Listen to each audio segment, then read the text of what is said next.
Hi, everyone. I'm Paul Grown with ABC Action News. Thanks for joining us for our roundtable discussion on how to get students safely back to school. And here joining us right now are several students throughout the Bay Area. Of course, the big topic of discussion these days is when is school going to start? Several local school districts have already postponed the start date for school. In Hillsborough, I know it's August 24th. Thank you for joining us, guys. Thanks for taking the time to be here. I just want to take a temperature reading of the room here. How many of you plan on going back to the classroom, the brick and mortar school? Quick show of hands here. Okay, so we got a 50-50 split on that. Let's start there. Anyone can jump in, by the way, and feel free to speak your mind. That's why you're here. But how do you feel about how things are going right now? Tell me what your thoughts are about going back to school. And I guess I'll start with the folks that actually are going back. At least that's your decision now. Lily, let's start with you. Walk me through the thought process on why you're comfortable going back, or are you comfortable going back?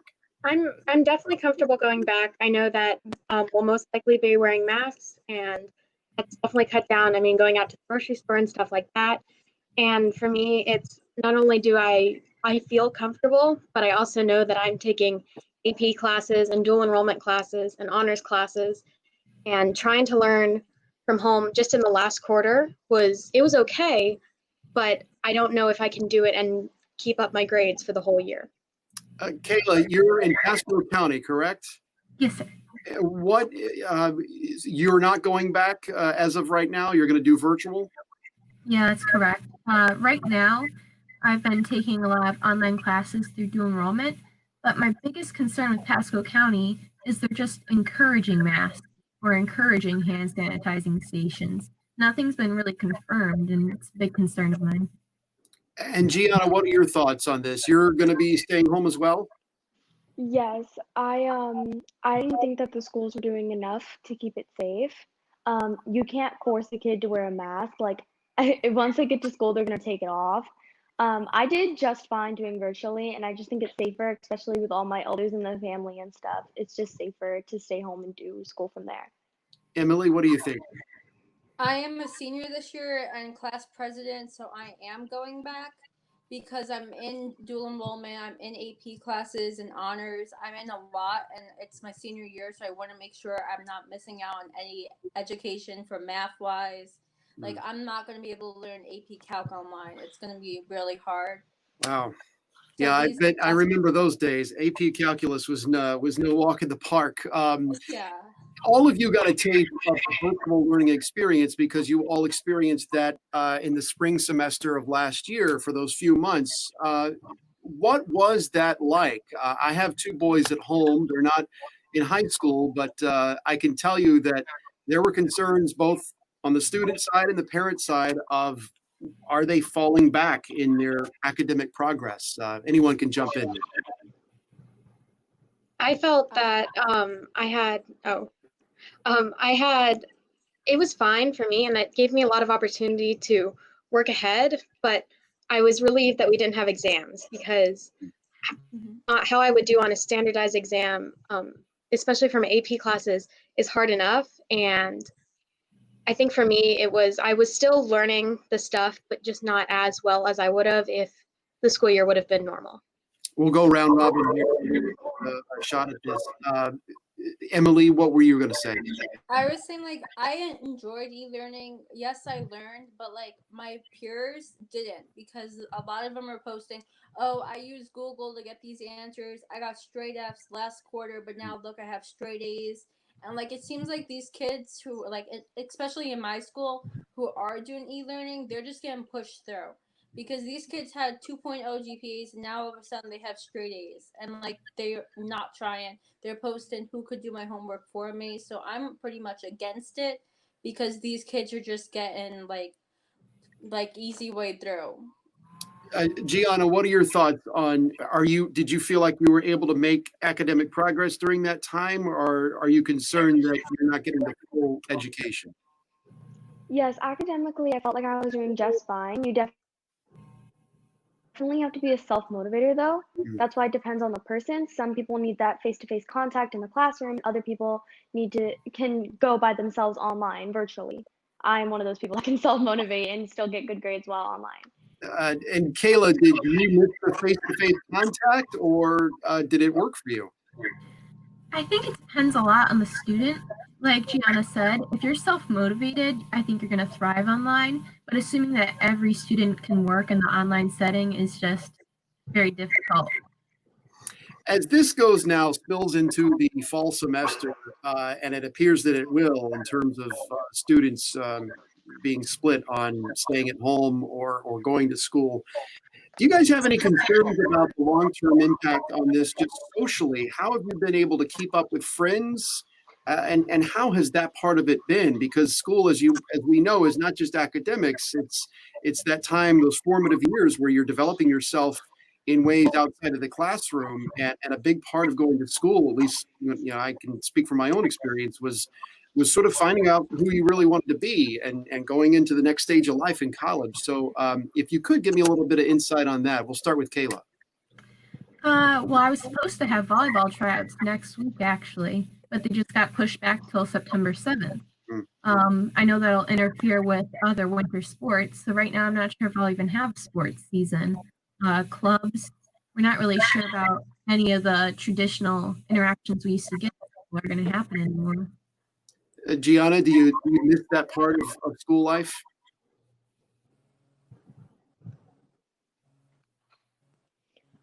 I thought that socially, I think we still have social media and stuff, but it's not the same. I think socially being with people is really important for kids, and that's definitely it's definitely a drop. Like I feel like that would be the worst part of e-learning is the social life. Emily, having gone through this for a few months, how difficult was it to be separated from your friends? And are you able to maintain that at all? It's been difficult, but like for student government, we've been doing Zooms every week mainly and trying to plan a freshman camp to welcome the incoming freshmen all online just so everybody could get that welcome back to school feeling. And we're doing stuff like outside of school, like 5 of us will meet up, plan something, then send it to everybody else, tell them what's going on, and so on like that. Lily, does that work for you?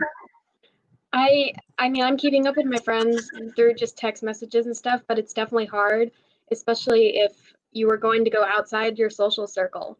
It's very hard to talk to new people or, I mean, just being thrown into group projects is social time, and now I'm stuck with just the contacts on my phone, and it's definitely hard to keep up with people.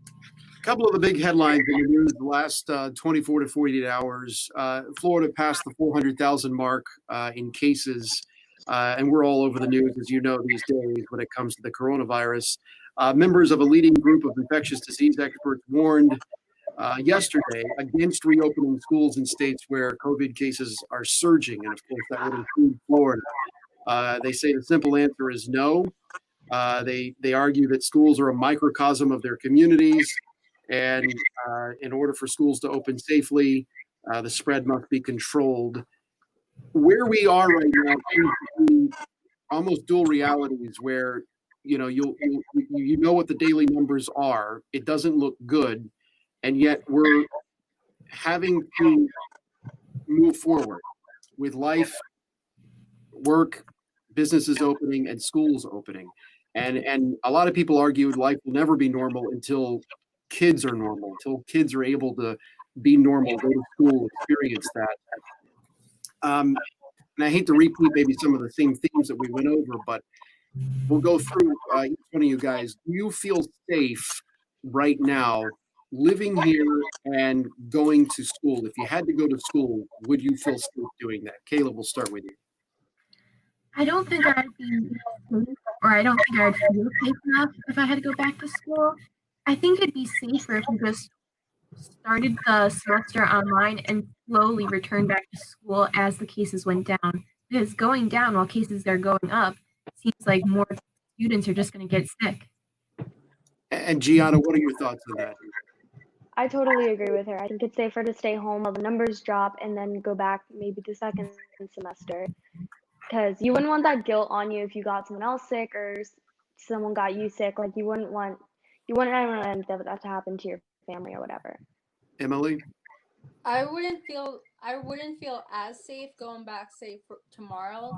I'm happy they pushed back the start date, but like they should have pushed it back to like September, or like when, so we could have time to slow down with the cases.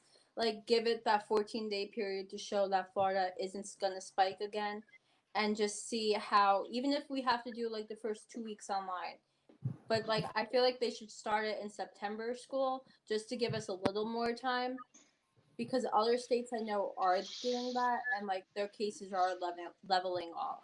Lily, you think a couple more? I think that going back now is fine. I understand why people would want to postpone it, but I feel like younger kids aren't as affected by it. And yes, you don't want to get it and then spread it, but if you're wearing a mask, and obviously no one's going to go to school if they think they're sick. And so I feel like postponing it was the right thing to do, but I also feel like postponing it anymore, I don't think it's going to make that big of a difference, because there's going to be the same number of cases regardless, and maybe it'll slow the spread. But also I feel like going back to school and getting an education is more important than just delaying going back if we're going to go back anyway. And that's really the intersection of this problem. I mean, at what point, how much do you sacrifice in terms of, you guys have to have an education, you have a path, you have a journey in front of you, and these are big years for you. And the risk associated with that when it comes to perhaps spreading it. Do any of you have siblings who are also school age? Are they going back as well? Are they younger? I have a younger sister. She's going back into 7th grade, but she's staying home for e-learning. Okay. I have a twin sister, and she's going back with me. With you, okay. Yeah. Sisters stay together, right? Yeah. Anyone else? I have a younger brother. And is he middle school? Yeah, he's in 8th grade, so I think he's going back. All right. Kayla? I have an older sister who's in university. Universities right now aren't going back. Well, and I guess that's interesting because in some ways, you would like to think that maybe this time next year we'll be in a different reality. But I guess one thing this does teach you, this experience, is self-reliance, independence, even if you are going back to school. And I'll ask a question here. Do you think that it's going to be anything like you've experienced before? Even those of you who are going back, I suppose you would anticipate that it'll be very different. And perhaps there are days where, you have to kind of figure out your own workflow, so to speak. What kind of adjustments do you think you're going to need to make, whether you're going back or staying home, going into this year? And if you have any thoughts on that, I'd love to hear it. We'll start with Kayla. Well, I think your course load is going to be very important, because the past few months, if you've been working online, now you have to get back in the flow of doing classes at certain times or having a built-in schedule. So when you're at home, you can just manage your own time, Gianna? I agree with what she said. You have to definitely manage your time better, and that's a big adjustment because at school you have the bells and stuff to remind you, but at home you kind of just got to say, okay, I'm going into 3rd period, and it's definitely going to be a huge adjustment, but it's definitely the safer route in my opinion. You guys are getting a lesson in time management. I mean, it must be frustrating, but it is a valuable skill to have. Emily, how do you manage your time? I'm carefully, because when we were doing e-learning, I was doing 12 to 13 classes online at once. So I had to have like a planner, a time management app on my phone. It was really tough with the all online. So I'm glad I'm going back, because then at school I will only have 7 classes and then 4 online. So I could have like different times throughout the day to do my work. Yeah, I've got 2 boys at home, and I can tell you they definitely need the structure in their day that we can't provide them, or they can't provide themselves. Lily, what are your thoughts on this? When you go back, do you feel like it'll keep you? Is this a factor in your decision? Does it keep you on on schedule, or would you rather come up with your own? I mean, when I was doing e-learning, I had so much less work. I was able to get all my work done in 3 hours. And so I feel like going back to school, I'll have a normal amount of work and I'll be able to stay busy and it'll be less of me sitting around at school being bored. Whereas with e-learning, I feel like I'm getting less done because they're assigning less. And so I feel like for me, going back would definitely be better use of my time. And are you guys going to take this on a 9-week by 9-week scenario? In other words, will you reevaluate whether you're going to stay home or go to school after the first 9 weeks, or do you think this is the way it's going to be for the first half of the year or the entire year? Kayla, we'll start with you. Personally, I'd like to evaluate as things continue, but I guess it's up to the school district. And what do you need to see, Kayla, for you to be more confident to go back? What would you like to see specifically? I think I would like to see more enforcement of rules, I guess. I'd like to see more enforced cleaning time, more enforced. Are we going to have plastic dividers between desks? Maybe forcing masks. It would be hard to force students and teachers to wear masks, but right now it's all tentative. There's nothing really confirmed. Gianna? I would definitely go by the 9 weeks. I would definitely see if the numbers are starting to drop afterwards, then I would definitely go back because I would love to go back to school, but I don't know. I'd have to see. Emily, what about you? I'm definitely gonna evaluate because even like my dad was telling me, if it doesn't look right like the first week, you could always do virtual, like give it a try, see how it goes, and if these cases start going any higher, or say like everybody starts getting sick, starts my age, then I'm probably gonna do online. Lily?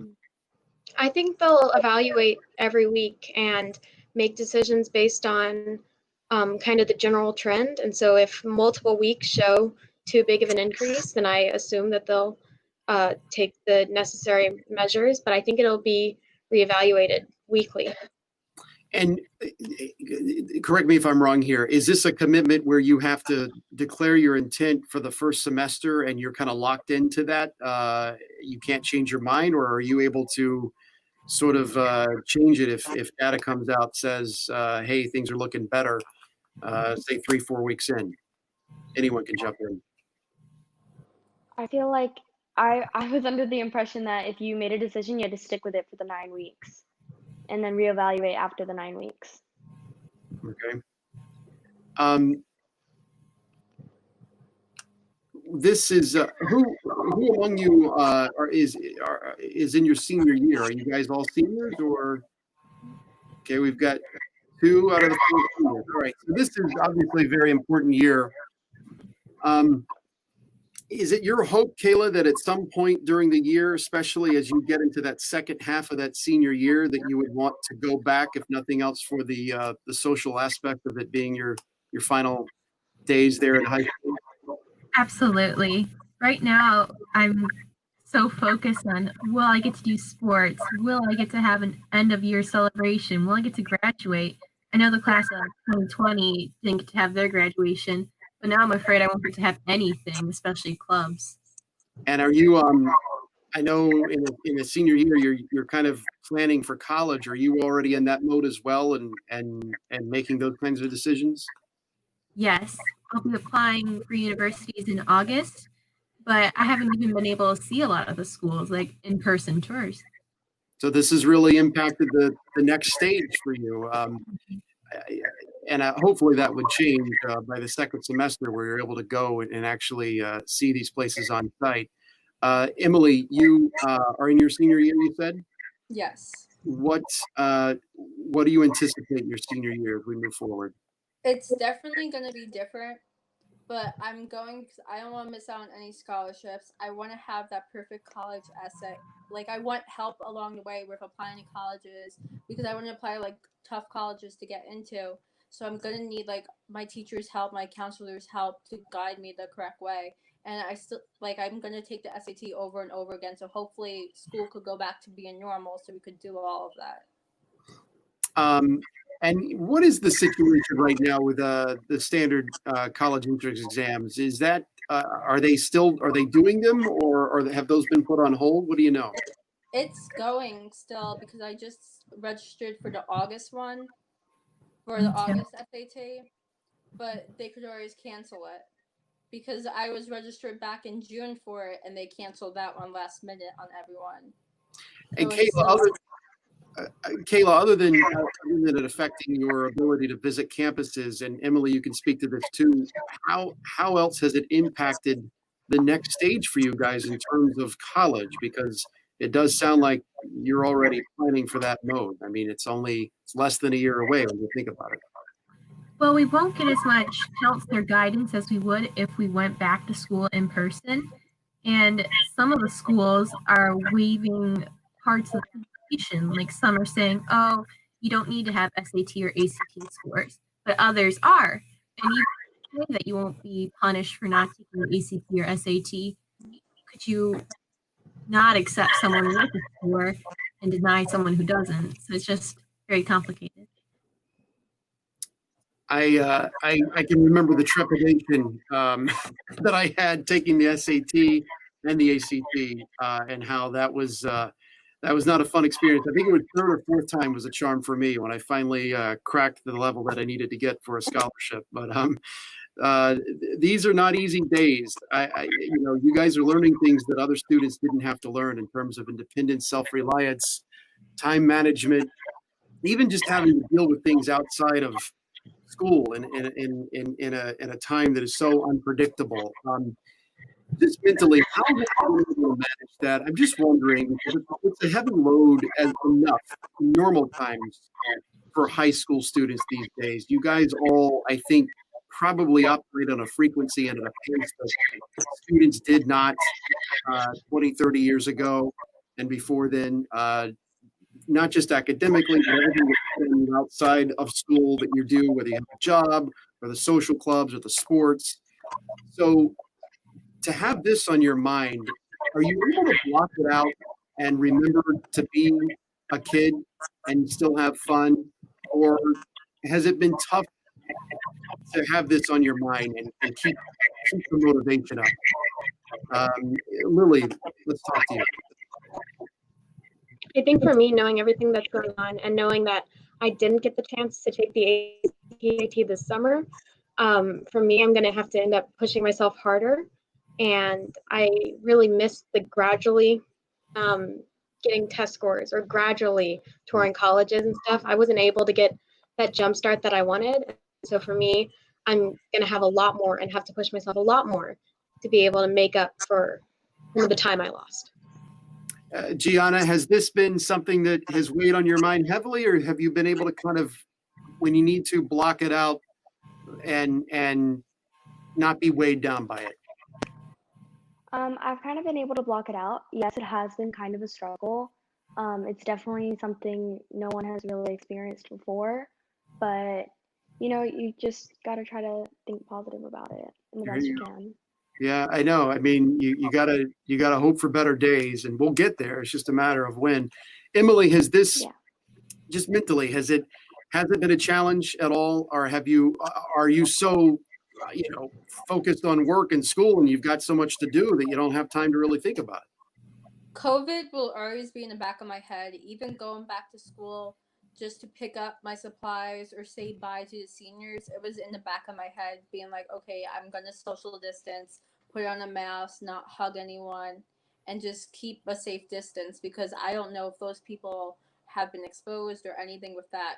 Like I had to meet up with my teachers last week, but I was scared to go so close to them because I don't know where they have been. Right. Caleb? I think COVID's constantly in the back of my mind, but I kind of try to motivation that I still have to create a new normal for myself. I still have to try to do senior things, reach out to teachers, ask about clubs. Can we do Zoom meetings? Can we do virtual events? I think it's just going to drive me to try to still do things. Right. Let's peer into the future, and I'll go around to each one of you, and let's just take it a year from now. perhaps this time next year or even graduation day 2021. What do you want to see? What do you hope will be the reality then? When you have those quiet moments at night and you think about things and you think, it would really be nice if kids weren't around and we were in a better situation. Tell me what you'd like to see in 2021. Taylor, we'll start with you. I just really want to graduate. I want to make sure that on my diploma, I got to do everything that senior year had to offer me. I want to make sure that I get to go to university in person and have the whole experience. Gianna, what are you looking forward to? I'm just hoping that things go back to as normal as they can be. Emily? I'm hoping to get a normal graduation, get all my cords, get my diploma, and then go to a university in person. And hopefully COVID will be a thing of the past, but I highly doubt it. But hopefully COVID will be like under somewhat of control. Lily? I want to do everything that I was looking forward to since my freshman year. I want to have that opportunity without having to worry about whether I'm going to have all my senior year experiences virtually. I thank you all so much for taking the time. I know these are challenging days. I know you were making decisions that impact your future, and I feel for you having to make a decision that most students have never had to encounter before when it comes to your health and the risk that you're taking on, and you're staying at home, how that's impacting you socially, and just really you all seem to be putting your family first and carving your future as you do. I have nothing but respect for you, and I appreciate you taking the time. I think we'll end it there. I think we've had our final thoughts. Did I leave anyone out? Does anyone want to say anything else that I didn't ask? Thank you so much. Thank you. Thank you. I appreciate it. Thank you. I wish you health, happiness, and academic brilliance in 2020 and 2021. Thank you so much. And I think we'll call it a wrap. Thanks for watching, everyone.